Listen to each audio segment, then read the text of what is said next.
Hello friends, this is Aashna Tiwari. Welcome to our channel calibre.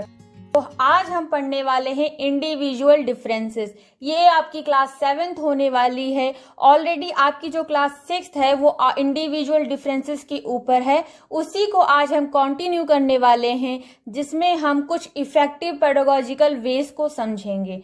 जो हमारी पिछली क्लास थी, क्लास 6th, उसमें हमने 2 पॉइंट्स को कवर कर लिया था। एक था आपका इंटीग्रेशन ऑफ कंटेंट और दूसरा था डिफरेंशिएटेड इंस्ट्रक्शन। आज हम उसी को कंटिन्यू करते हुए तीसरे पॉइंट को डिस्कस करने वाले हैं, जो कि है एबिलिटी ग्रुपिंग। एबिलिटी ग्रुपिंग क्या होता है?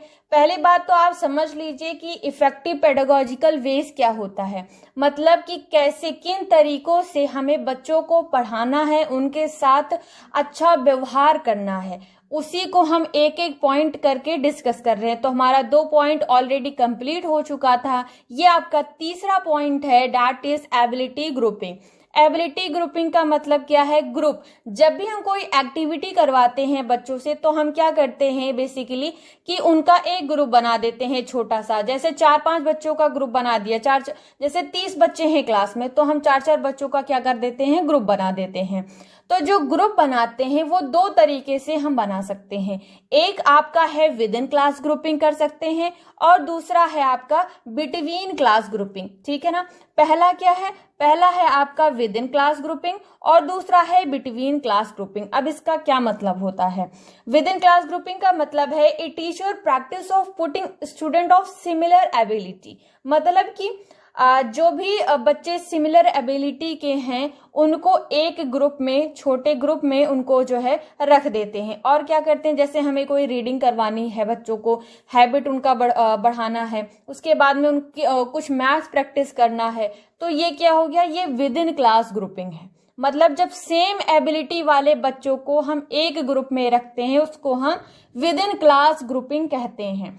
लेकिन अगर हम वही बात करें बिटवीन क्लास ग्रुपिंग की, तो बिटवीन क्लास ग्रुपिंग का क्या मतलब है? बिटवीन क्लास ग्रुपिंग का मतलब है कि जब भी हम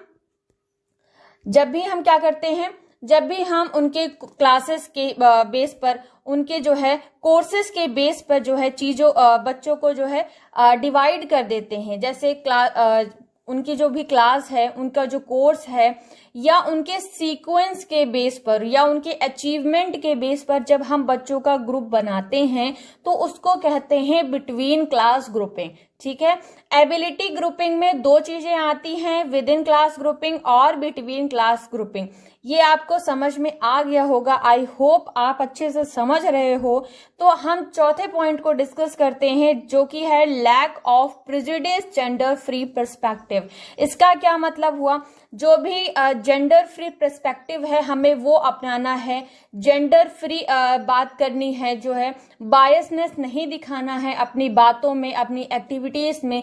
हमें क्या करना है, स्टीरियोटाइप नहीं बनना है। जैसे कि जो पूर्वाग्रह है, हमें उस तरीके से बच्चों को नहीं पढ़ाना है। जो पीछे से चली आ रही धारणा बन चुकी है कि जैसे जो मैथ का जो सब्जेक्ट है वो सिर्फ लड़के ले सकते हैं, जो बॉयज हैं वो मैथ पढ़ सकते हैं, और जो लड़कियां हैं वो होम साइंस।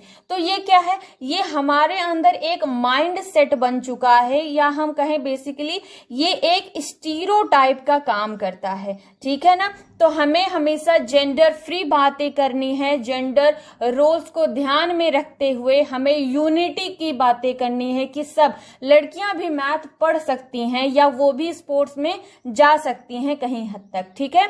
तो ये चीजें आप धीरे धीरे समझो कि कैसे कैसे पेडागोजिकल वेज हमें अपनाने हैं टीचिंग के दौरान, किन किन तरीकों से हमें बच्चों को समझाना है, उनके नीड्स को समझना है। उसके बाद जो आपका 5वां टॉपिक है, जो पॉइंट है, वो है इगैलिटेरियन पेडागोजी। इसका क्या मतलब होता है?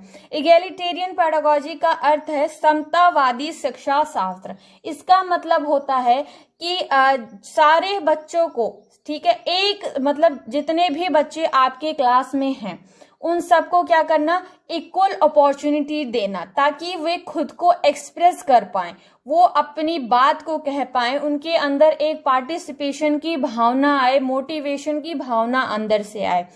जैसे अगर हमें क्या करना है कि इक्वालिटी और इक्विटी दोनों चीजों का ध्यान रखना होता है, लेकिन इक्वालिटी का मतलब क्या होता है? बराबर, कि सब बच्चों को बराबर हक मिले, ये बात समझ में आ गई। लेकिन इक्विटी का मतलब वही होता है समता, जिसको जितनी जरूरत है उसको उस हिसाब से चीजें दी जाए, उस हिसाब से उसके साथ काम किया जाए। जैसे कि आपके क्लास में 30 बच्चे हैं मानकर चल रहे हैं, और 10 बच्चे ऐसे हैं जो बहुत ब्राइट स्टूडेंट हैं, और कुछ बच्चे जो है मीडियम है, मीडियोकर हैं, और कुछ बच्चे उसमें ऐसे हैं जो बिल्कुल भी नहीं समझ पाते हैं चीजों को।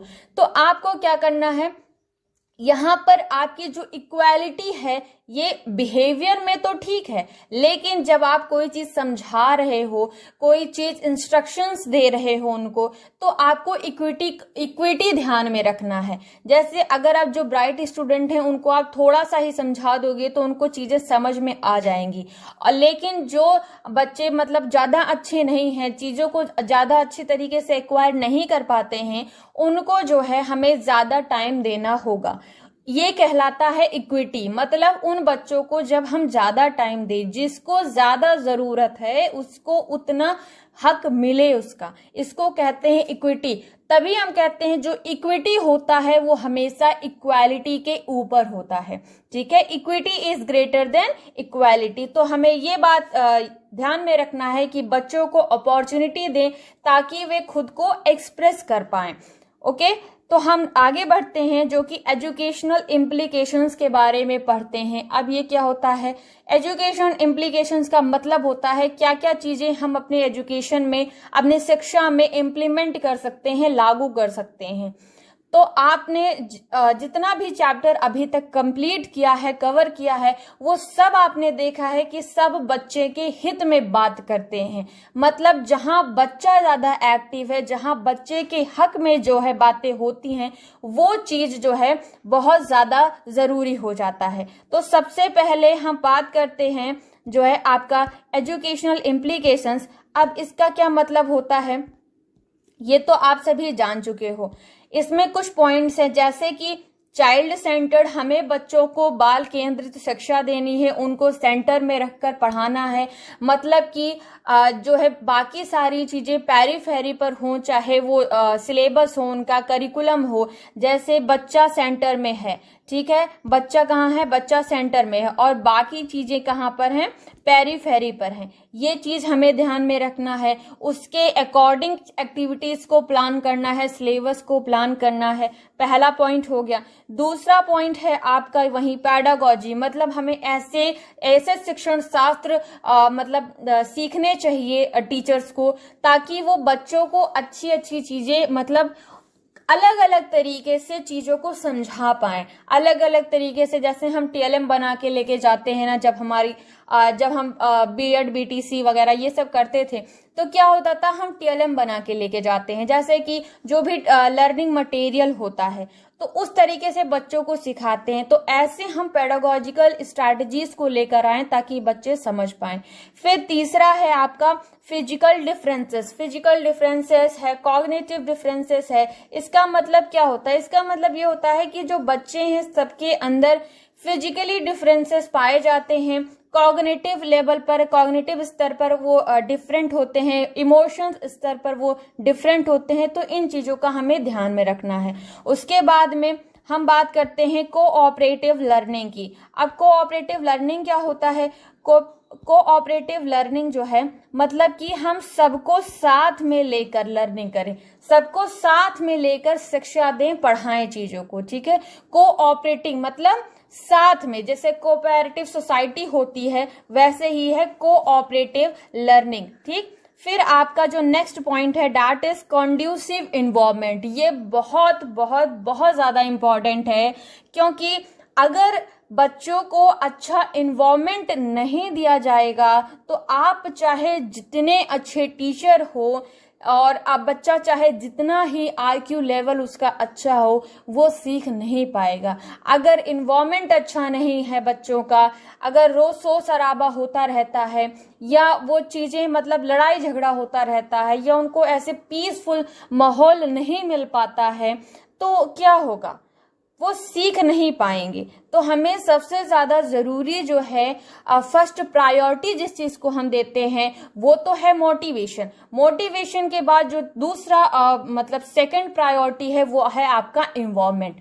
फर्स्ट प्रायोरिटी जब बच्चा मोटिवेट होगा तभी वो सीखेगा, और दूसरा प्रायोरिटी है कि जब उसका इन्वॉल्वमेंट कंड्यूसिव होगा, सही होगा, ठीक है, तब वो बच्चा सीख पाएगा चीजों को। और नेक्स्ट पॉइंट है आपका पोटेंशियल। हमें अपने जो बच्चे हैं क्लास में उनके पोटेंशियल पर ध्यान देना है कि वो कितना कर सकते हैं। जैसे आप उस हिसाब से बच्चों को ट्रीट करो, उस हिसाब से बच्चों को चीजें सिखाएं, ताकि जैसे कि क्लास 5th का बच्चा है उसको आप क्लास 8th की चीजें ना सिखाएं, या उसको उतना ही सिखाएं क्लास 5th के बच्चे को या 6th के बच्चे को, ताकि उतना वो चीजें समझ पाए। धीरे धीरे छोटे छोटे पार्ट्स में चीजों को सिखाएं। ये आपका जो है इंडिविजुअल डिफरेंसेस जो हम टॉपिक पढ़ रहे थे ये आपका आज कंप्लीट हो गया है। नेक्स्ट जो चैप्टर है आपका वो कौन सा चैप्टर होने वाला है? वो आपका होने वाला है इंटेलिजेंस, ठीक है, वो आपका इंटेलिजेंस चैप्टर होने वाला है जिसको हम अपनी नेक्स्ट वीडियो में कंप्लीट करेंगे। इंटेलिजेंस चैप्टर जो है ये आपका थोड़ा लंबा होने वाला है क्योंकि इसमें बहुत सारी चीजें आपको सीखने को मिलेंगी, कैसे चीजें वर्क करती हैं। इस चैप्टर में आपको बहुत सारा ऐसे इंटरेस्टिंग फैक्ट देखने को मिलेगा कि बच्चे का आईक्यू लेवल को हम कैसे जज कर सकते हैं, किन किन साइकोलॉजिस्ट ने इस पर काम किया है, इन सभी चीजों को हम अच्छे से पढ़ने वाले हैं। तो हमारी जो नेक्स्ट क्लास होगी वो इंटेलिजेंस पर ही होने वाली है।